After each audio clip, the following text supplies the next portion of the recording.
할렐루야.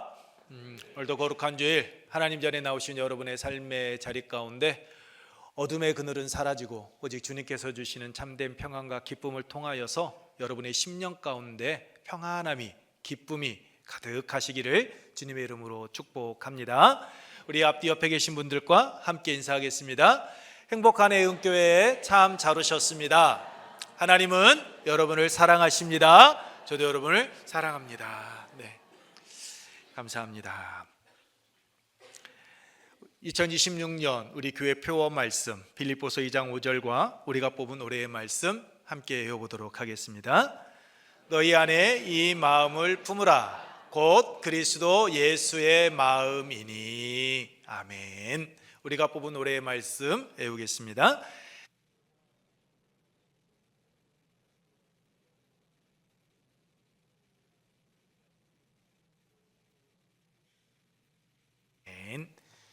이 말씀의 능력 안에서 한 주간도 승리하는 여러분의 삶의 자리가 되기를 축복합니다.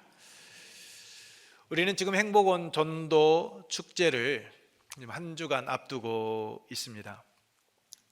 한 주간 어떤 말씀을 나눠야 할까 기도하며 묵상하는 가운데 마가복음 12장 말씀 계속 이어서 할까, 아니면 행복원 전도 축제가 이제 한 주간 앞으로 다가왔는데 어떻게 해야 될까 이런저런 고민을 하던 가운데 말씀 묵상 가운데 오늘 말씀이 떠올랐습니다.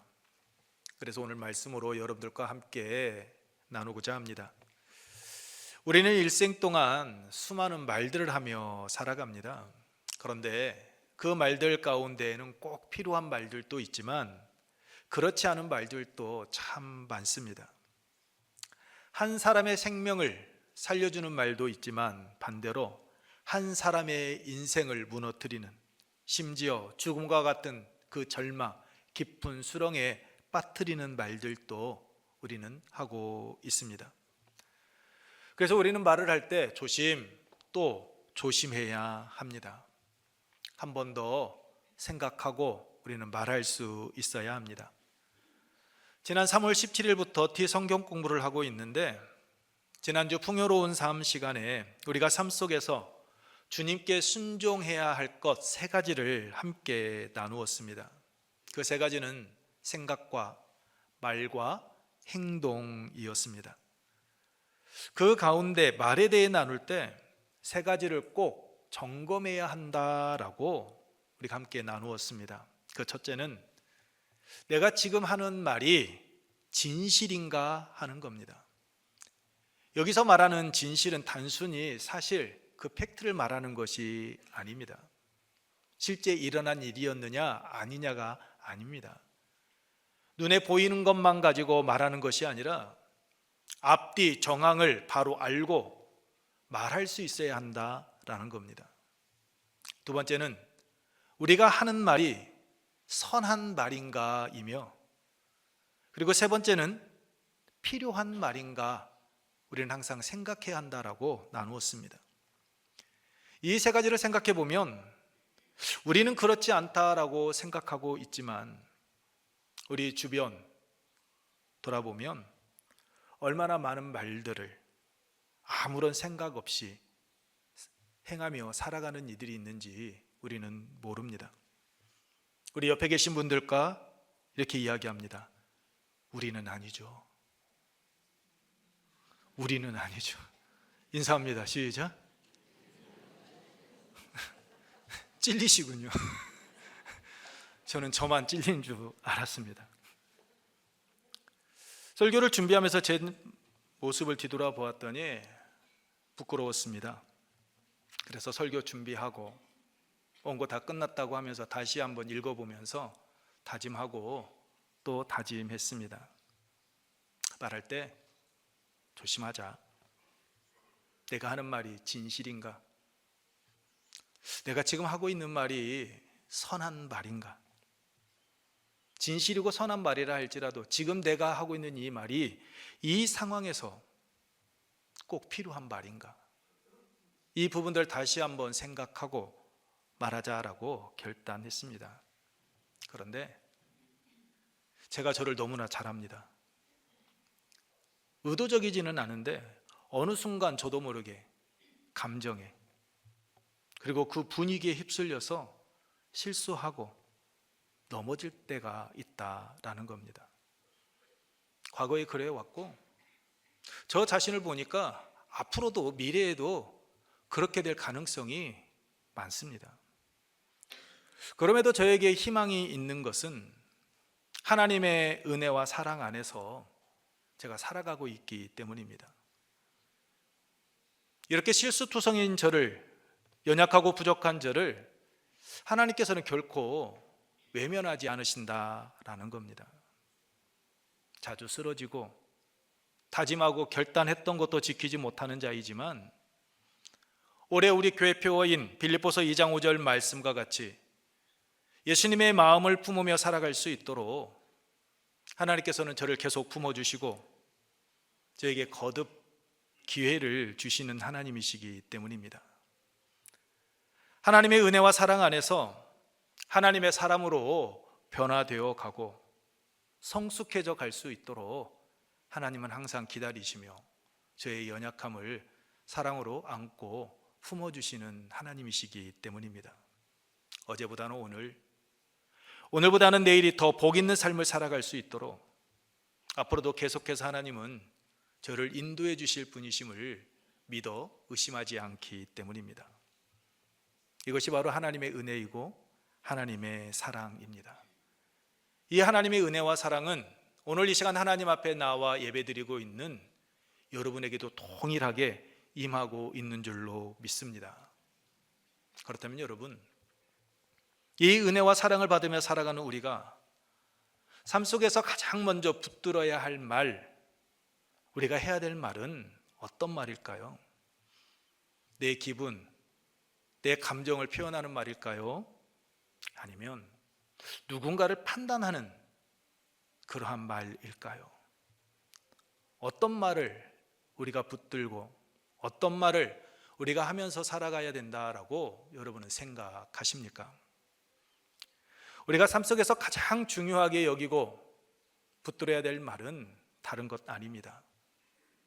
우리의 입술을 통하여서 복음이 전파되어지는 말입니다. 왜냐하면 하나님의 사랑과 은혜를 드러내는 그 전하는 말이 바로 복음이기 때문입니다. 본문은 사도 바울이 믿음의 아들 디모데에게 쓴 편지입니다. 사도 바울이 디모데에게 이 편지를 쓸 때 그는 좋은 환경 속에서 이 편지를 쓴 것이 아니었습니다. 옥에 갇혀 있었습니다.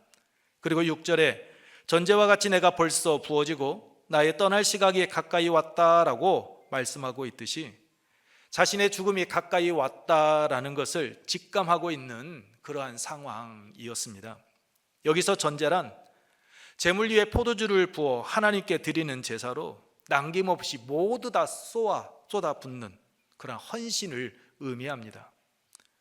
그러므로 바울은 지금 자신의 인생을 하나님께 온전히 드리는 그 마지막 순간을 보내고 있다라고, 그 속에서 지금 너에게 편지를 쓰고 있다라고 이야기하고 있는 겁니다. 사람은 누구나 그 마지막 순간이 되면 아무런 말이나 하지 않습니다. 자신의 삶을 뒤돌아보았을 때 정말 중요한 것이 무엇이고 꼭 자신이 남기고 싶은 그 말을 그 마지막 순간에 남깁니다.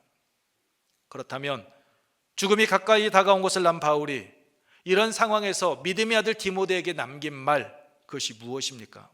2절 말씀입니다. 우리 함께 읽겠습니다. 너는 말씀을 전파하라. 때를 얻든지 못 얻든지 항상 힘쓰라. 범사의 오래 참음과 가르침으로 경책하며 경계하며 권하라. 아멘. 이 말씀은 단순한 권면 아니었습니다. 죽음을 앞에 두고 남긴 마지막 부탁이었고 더 나아가 믿음의 유언이었습니다. 그 당시 상황을 보면 로마의 대화재 이후 로마 황제 네로가 그 모든 책임을 기독교인들에게 돌리면서 극심한 기독교인들에 대한 박해가 가해지던 때였습니다.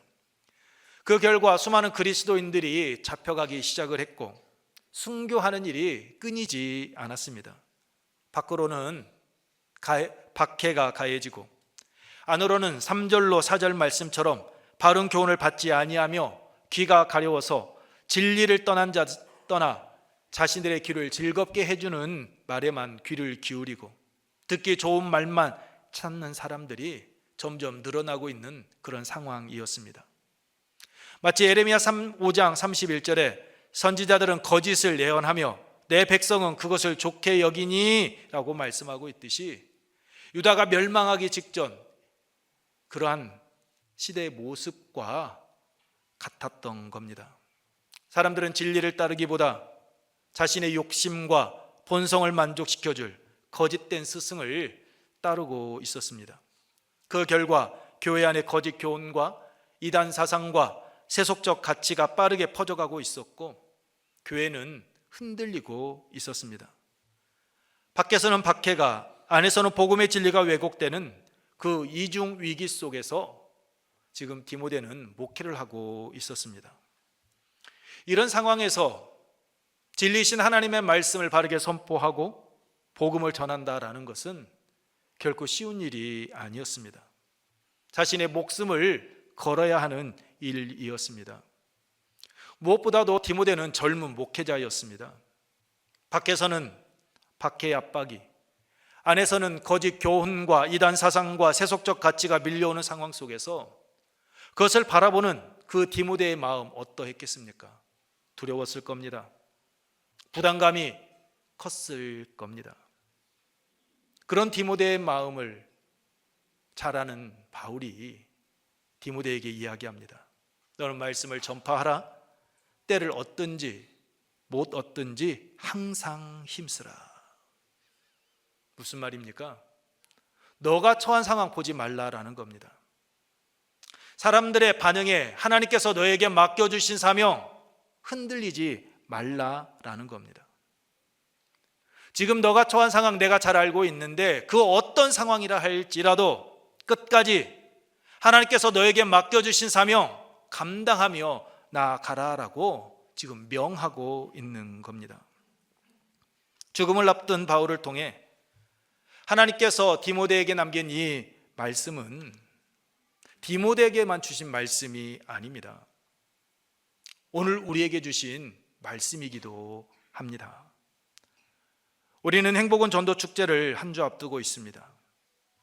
행복은 전도 축제는 교회 연중 행사 아닙니다. 전도, 그 복음 전파는 하나님의 사랑을 받은 사람에게 주어진 사명이고 이것은 교회의 존재 이유입니다. 믿음의 사람이 반드시 감당해야 할 사명입니다. 그렇다면 이 사명 앞에 우리는 어떠한 모습으로 서 있습니까? 하나님께서 우리에게 주신 이 사명 앞에 우리는 미루고 있지 않습니까? 두려워하고 있지는 않습니까? 이런저런 이유로 한 걸음 한 걸음 뒤로 물러서고 있지는 않습니까? 이 시간 하나님께서 우리들 한 사람 한 사람을 향하여 말씀하십니다. 너는 말씀을 전파하라. 때를 얻든지 못 얻든지. 이 말은 여러분 좋은 기회이든 기회가 좋지 않든 그 환경에 관여하지 말고 언제든지 복음을 전파하라라는 겁니다. 어느 때 어느 곳에서든지 누구를 만나든지 복음을 전하라라는 겁니다. 바울은 디모데에게 시대가 시대인 만큼 너가 처한 상황을 살펴가면서 너의 안전 첫 번째로 꼽고 조심해라라고 말할 수도 있었습니다. 그런데 바울은 그렇게 명하지 않습니다. 1절 하반절 말씀을 보면 엄히 명한다라고 이야기하고 있습니다. 엄숙하게 진지하게 내가 너에게 명한다라는 겁니다. 그 모든 상황을 모르지 않으면서 사도 바울이 이 복음 전파하는 일을 엄히 진지하게 명할 수 있었던 이유가 무엇일까요? 첫째, 모든 사람은 반드시 하나님 앞에 서 있기 때문입니다. 우리 함께 읽겠습니다. 모든 사람은 반드시 하나님 앞에 서게 되기 때문입니다. 그렇습니다. 우리 모두는 하나님 앞에 서게 될 존재들입니다. 그렇기 때문에 복음을 전파하는 일은 선택이 아닙니다. 해도 되고 안 해도 되는 그 선택사항이 아니라 반드시 감당해야 될 사명입니다. 1절 말씀입니다. 우리 함께 읽겠습니다. 하나님 앞과 살아있는 자와 죽은 자를 심판하실 그리스도 예수 앞에서 그가 나타나실 것과 그의 나라를 두고 엄히 명하노니. 아멘. 사랑하는 성도 여러분, 바울이 이렇게 엄숙하게 말하는 이유는 단순히 자신의 죽음이 가까웠기 때문이 아닙니다. 모든 사람은 하나님 앞에 서게 될 그 존재이기 때문입니다. 살아있는 자와 죽은 자를 심판하실 그리스도 앞에 반드시 서게 되기 때문입니다. 그래서 바울은 말한 겁니다. 사람 눈치 보지 마. 오늘 너가 하나님 앞에 서 있다라는 것 잊지 말라라는 겁니다. 전도, 복음을 전파하는 일은 사람 앞에서 행하는 일이 아니다라는 겁니다. 하나님 앞에서 감당해야 될 믿는 자에게 주어진 사명임을 이야기하고 있는 겁니다. 이것을 잘 보여주는 사건이 있습니다. 사도행전 4장 13절 이하의 말씀입니다. 복음을 전하던 베드로와 요한이 사내들인 공회 앞에 서게 되었습니다. 이때 유대 종교 지도자들은 베드로와 요한에게 예수의 이름으로 말하지도 말고 가르치지도 말라라고 위협하며 그를 협박을 가했습니다. 그런데 과거 예수님을 버리고 도망쳤던 요한, 예수님을 모른다고 3번이나 부인했던 그 베드로가 그 사내들인 공회원들 앞에서 이야기합니다. 사도행전 4장 19절 말씀입니다. 우리 함께 읽습니다. 베드로와 요한이 대답하여 이르되 하나님 앞에서 너희의 말을 듣는 것이 하나님의 말씀을 듣는 것보다 옳은가 판단하라. 아멘. 사도행전 5장 29절에서도 말합니다. 베드로와 사도들이 대답하여 이르되 사람보다 하나님께 순종하는 것이 마땅하니라. 겁쟁이 제자들이 어떻게 이 고백을 할 수 있게 된 겁니까? 그것은 자신들이 사람 앞에 서 있는 것이 아니라 지금 하나님 앞에 서 있다라는 것을 그들은 깨달았기 때문입니다. 그래서 사람을 두려워하지 아니하고 그들은 하나님을 더 의식했고 사람의 명령보다 하나님의 그 명령을 그들은 따르겠다라고 이렇게 담대하게 고백하였던 겁니다. 우리도 마찬가지입니다. 우리는 지금 하나님 앞과 산자와 죽은 자를 심판하실 그리스도 예수 앞에 서 있는 존재들입니다. 그러므로 우리는 사람의 반응이나 상황을 살펴가며 복음을 전해서는 안 됩니다. 지금 내가 하나님 앞에 서 있고 하나님께서 오늘 나에게 주신 사명임을 우리들은 깨닫고 하나님께서 우리에게 맡겨주신 이 사명을 감당하며 나아가야 하는 겁니다. 복음 전파, 이것은 해도 되고 안 해도 되는 것이 아니라 하나님 앞에 서 있는 자가 하나님의 은혜 안에서 살아가고 있음을 깨달은 자가 그의 삶 속에서 보여주어야 될 성숙한 신앙인의 삶의 모습입니다. 이 복음 전파하는 자의 삶의 모습이 이 시간 하나님 앞에 나와 예배드리고 계시는 우리의 은혜 가족들, 여러분의 삶의 모습이기를 주님의 이름으로 축복합니다. 바울이 믿음의 아들 디모데에게 엄히 명한 두 번째 이유는 바울 자신이 복음을 위해 끝까지 달려간 사람이었기 때문입니다. 우리 함께 읽겠습니다. 바울은 복음을 위해 끝까지 달려간 사람이었기 때문입니다. 그렇습니다. 바울은 복음을 위해 끝까지 달려간 자였습니다. 바울의 삶을 한마디로 말한다면 복음을 위한 삶이었습니다.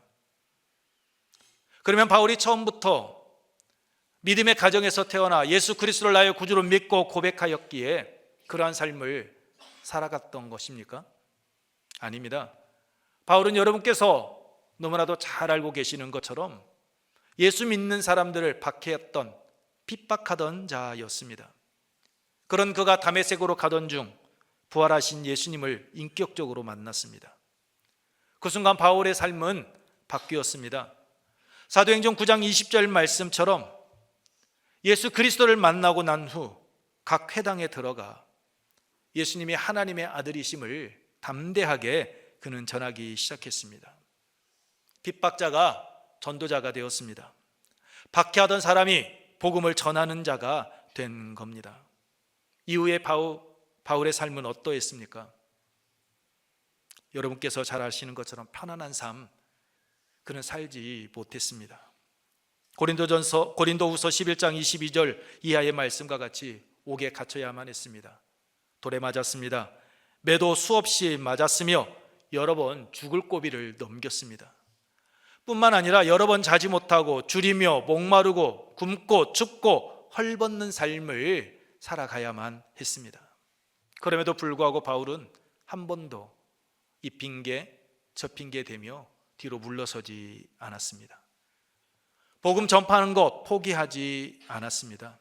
왜 그렇습니까? 예수 그리스도를 인격적으로 만났기 때문입니다. 자기 자신을 사랑하신 하나님, 자기 자신을 위하여서 기꺼이 당신의 몸을 내어주신 예수 그리스도, 그 십자가의 사랑이 얼마나 크고 확실한지 그의 삶의 자리에서 그는 깨달았기 때문입니다.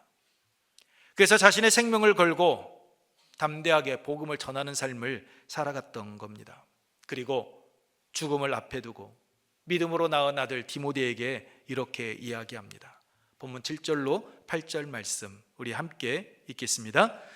나는 선한 싸움을 싸우고 나의 달려갈 길을 마치고 믿음을 지켰으니 이제 후로는 나를 위하여 의의 면류관이 예비되었으므로 주 곧 의로우신 재판장이 그날에 내게 주실 것이며 내게만 아니라 주의 나타나심을 사모하는 모든 자에게도니라.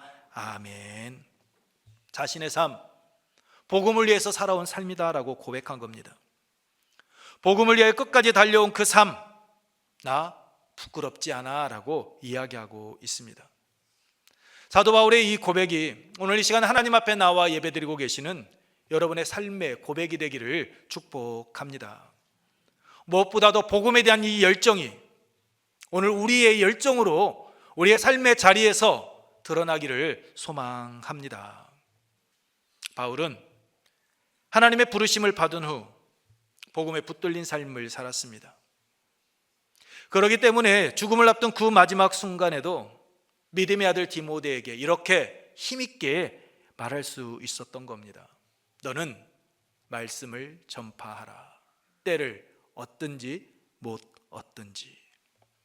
이 명령은 바울이 디모데에게만 주신 말씀이 아닙니다. 마태복음 28장 19절로 20절, 사도행전 1장 8절 말씀처럼 주님께서 우리 모두에게 주신 명령이기도 합니다. 우리나라 초대교회 성도들은 이 명령에 순종해서 복음의 열정을 가지고 신앙생활을 했습니다. 평양 대부운동이 일어났을 때 이분들은 날 연보를 하나님께 드렸습니다. 물질이 없어 헌금을 드리지 못하면 자신에게 주어진 그 시간, 건강한 몸으로 전도하는 일에 헌신했습니다. 노방전도와 집집마다 찾아다니는 그 축호 전도를 통해 복음을 전했습니다. 그런데 어느 순간부터 이와 같은 복음의 열정이 식어가고 있습니다. 주님의 명령을 외면하는 이들이 늘어만 가고 있습니다. 내 신앙 지키는 것도 버겁습니다라고 말하며 전도하는 일을 뒤로 미루고 있습니다. 전도합시다 하게 되면 입 다물어 버립니다.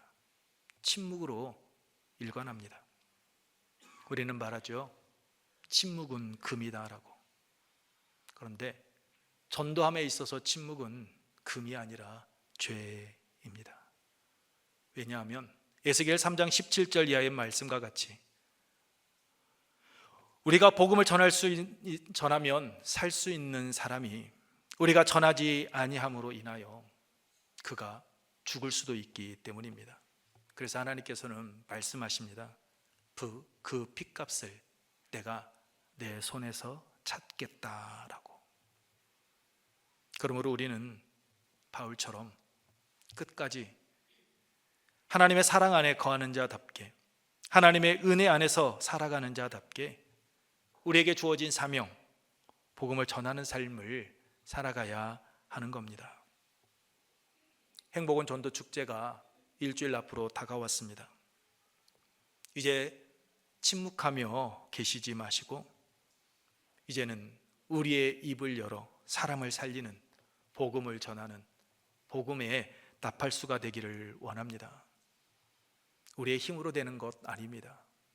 성령 하나님께서 우리를 도와주실 겁니다. 우리를 통해 구원의 열매가 맺혀지게 해 주실 겁니다. 그러므로 사도 바울이 2절에서 범사의 오래 참음과 가르침으로 경책하며 경계하며 권하라라고 말한 것처럼 조급해하지 마십시오. 포기하지도 마십시오. 때로는 그 영혼, 그 생명을 구원하기 위해 경책, 즉 질책도 하시고 경계가 뜻하는 것처럼 책망도 하시면서 사랑으로 권하시기 바랍니다. 한 번 말하고 끝내는 것이 아니라 오래 참으시고 다시 말하고 또 기도하며 성령의 인도하심 속에서 복음을 전하며 나아가시기 바랍니다.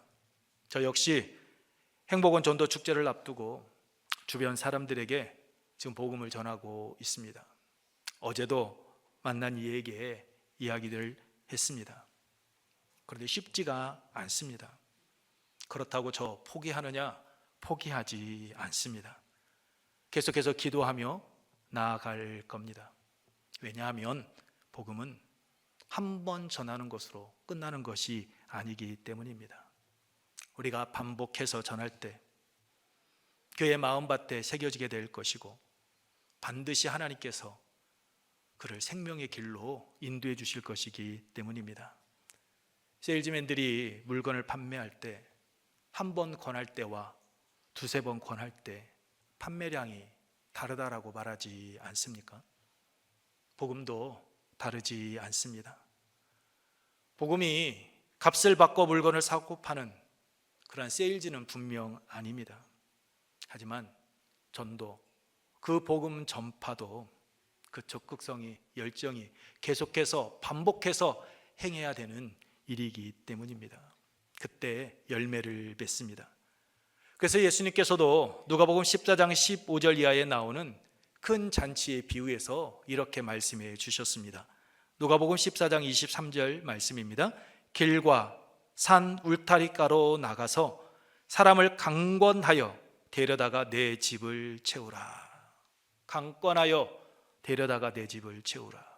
왜냐하면 큰 잔치, 즉 구원잔치, 천국잔치가 그 사람에게 그만큼 소중하고 가치가 있는 그 잔치이기 때문입니다. 그 영혼을 살리는 일이기 때문입니다. 지옥 갈 영혼 천국으로 인도하는 그 복된 일이기 때문입니다. 그러므로 이번 한 주간 영혼 구원에 대한 열정을 가지고 여러분의 삶의 자리에서 최선을 다하며 나아가시기 바랍니다. 갈라디아서 6장 7절로 10절 말씀과 같이 심은 대로 거두게 하시는 하나님께서 하나님의 때에 하나님의 방법으로 우리가 뿌린 그 복음의 씨앗들이 반드시 열매를 맺게 해 주실 겁니다. 그러므로 포기하지 마시고 그날을 기대하며 계속해서 복음의 씨앗을 뿌리며 나아가십시오. 하나님께서 우리가 품고 있는 그 전도 대상자들의 굳게 닫혀있는 그 마음의 문을 열어주시고 우리를 통해 생명의 새 역사를 써 나아가실 줄로 믿습니다. 무엇보다도 사도 바울이 8절에서 자신을 위하여 의의 면류관이 예비되었다라고 이렇게 확신을 가지고 믿음의 고백을 한 이 고백이 오늘 우리의 고백이 되고 우리의 삶 속에서 아름다운 열매로 맺혀지게 해 주실 줄로 믿습니다. 이 은혜를 받아 누리는 우리의 은혜 가족들 되기를 축복합니다. 말씀을 마치겠습니다. 사랑하는 성도 여러분, 사도 바울은 믿음으로 낳은 아들 디모데에게 말씀을 전파하는 일을 엄히 명했습니다. 왜냐하면 모든 사람은 반드시 하나님 앞에 서 있고 또한 산자와 죽은 자를 심판하실 예수 그리스도 앞에 서게 될 것이기 때문입니다. 또한 바울 자신이 복음을 위해 생명을 걸고 살아온 그러한 사람이었기 때문입니다. 사도 바울이 디모데에게 명한 이 말씀, 하나님께서 오늘 우리에게 주시는 말씀이고 명령입니다. 그러므로 이제 우리는 선택해야 합니다. 복음을 전하는 일에 있어서 침묵할 것인가? 아니면 하나님의 은혜와 하나님의 사랑 안에 거하는 자답게 복음을 전하는 삶을 살아갈 것인가? 우리는 행복은 전도 축제를 앞두고 있습니다. 이제 미루지 마십시오. 두려워하지도 마십시오. 우리에게 주신 그 명령에 순종하며 복음을 전하는 삶을 살아가시기 바랍니다. 그때 하나님께서 한 영혼을 살리는 그 기쁨을 우리에게 얻고 누리게 해 주실 겁니다. 우리의 순종을 통해 생명이 살아나는 그런 기쁨 누리게 해 주실 겁니다. 이 은혜가 행복은 전도 축제를 준비하며 담대하게 복음을 들고 나아가시는 여러분의 삶의 자리 가운데 풍성하게 임하시기를 주님의 이름으로 축복합니다. 이 시간 우리 함께 찬양하고 기도하도록 하겠습니다. 기도하실 때 사람과 상황을 보지 않고 때를 얻든지 못 얻든지 말씀을 전파하는 순종하는 삶 살아가게 하옵소서라고, 사람들의 시선과 두려움에 흔들리지 아니하고 항상 하나님 앞에 서 있는 믿음과 사도 바울과 같이 사명에 붙들린 삶을 살아가면서 담대히 복음을 전하게 하옵소서라고 우리 함께 찬양 후에 통성으로 기도하도록 하겠습니다.